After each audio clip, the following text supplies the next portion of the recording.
Wait. So, we got lots of people posting on social media that they're losing their SNAP benefits. Oh, they're losing their minds. However, they got the latest iPhone. They got their nails done, their hair done. They got a Louis Vuitton bag. They got money for all of that.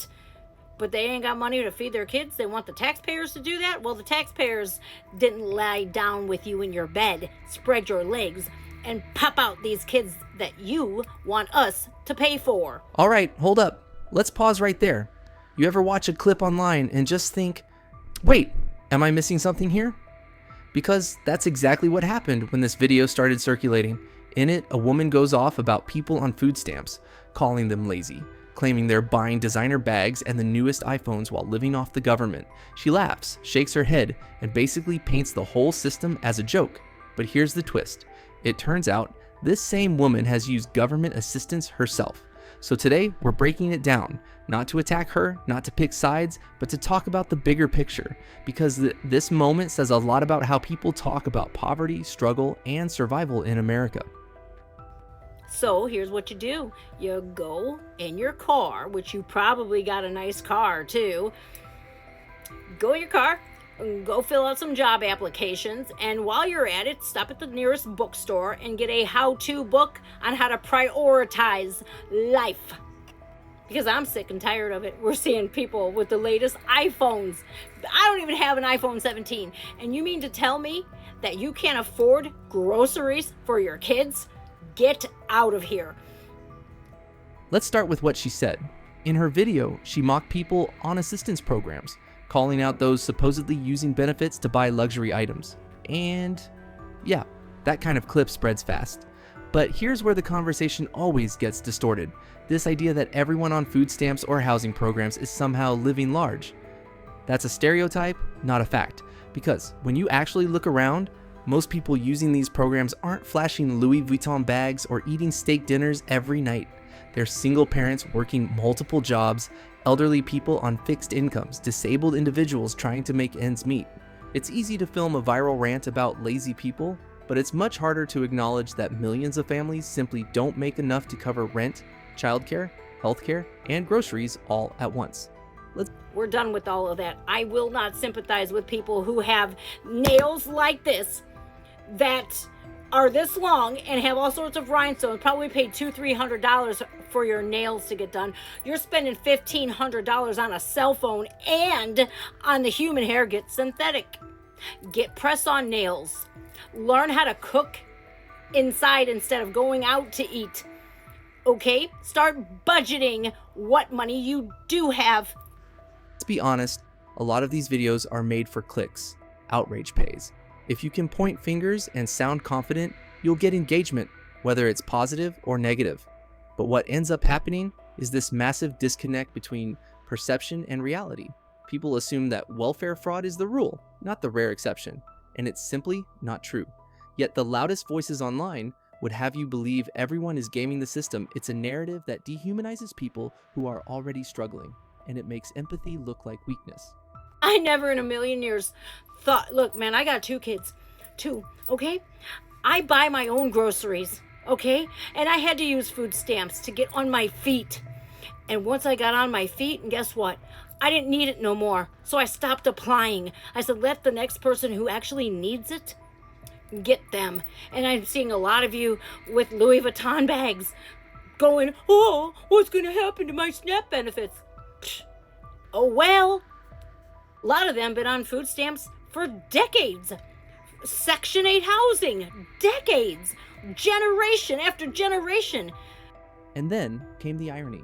This same woman who mocked people on benefits had actually received assistance herself in the past. Now, this isn't about shaming her. Life happens. People lose jobs, face medical bills, or go through tough seasons. That's exactly why these programs exist. The real issue is the double standard. When she needed help, those benefits were a blessing. But when someone else gets help, suddenly it's abuse of the system. That contradiction is the heart of the problem. It's not about politics. It's about empathy, or the lack of it.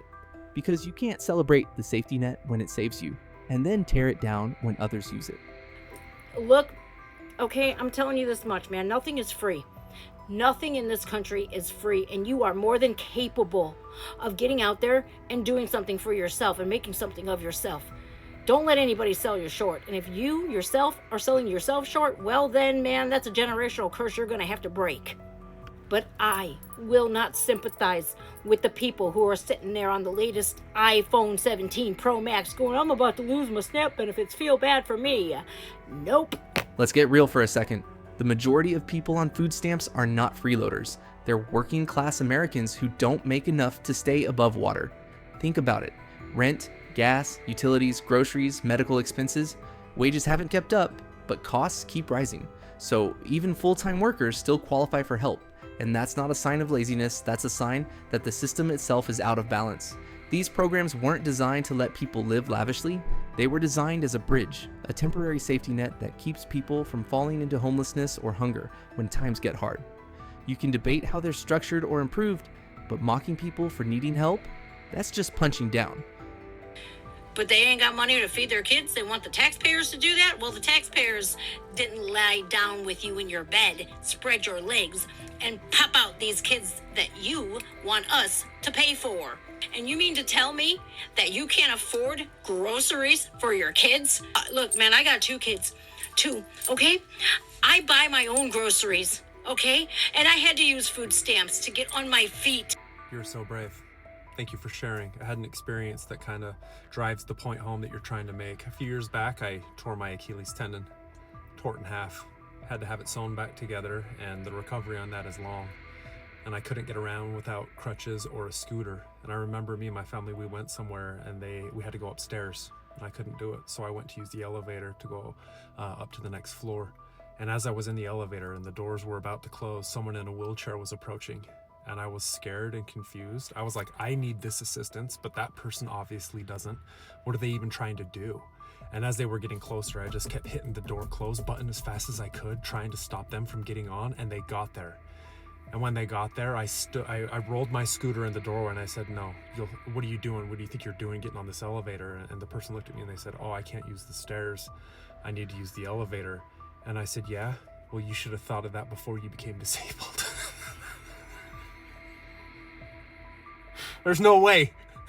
There is no way that you got on Beyonce's internet and said, when I popped out some kids and needed assistance from the government to feed them, it was okay. If you do it, you should have closed your legs. There is no way.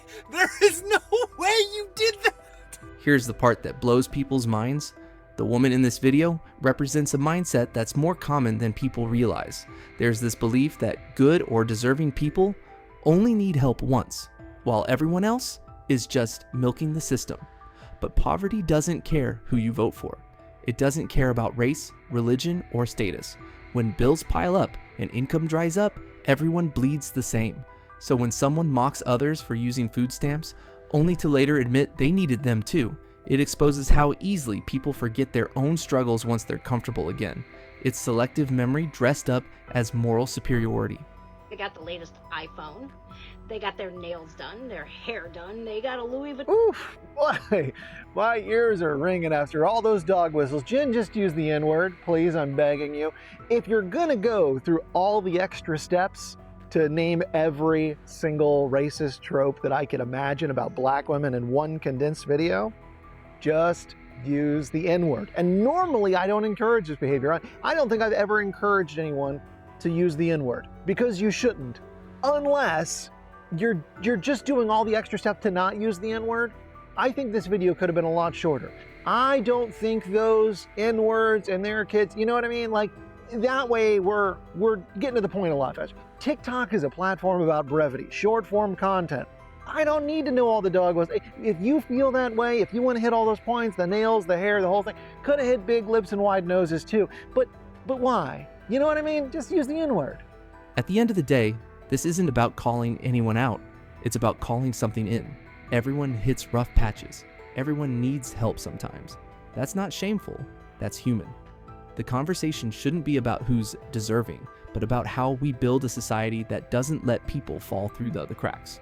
So maybe before we post another rant about who deserves help, we stop and remember, we never really know what someone's going through. And as this story shows, you never know. when you might need that same helping hand yourself. So, what do you think? Do too many people misuse these programs? Or do you think the real problem is how the system gets portrayed online? Let me know your thoughts in the comments below. If you enjoy content that digs into the why behind the headlines, make sure to like this video, subscribe, and share it, because conversations like this matter. Until next time, stay informed, stay kind, and remember, empathy is free.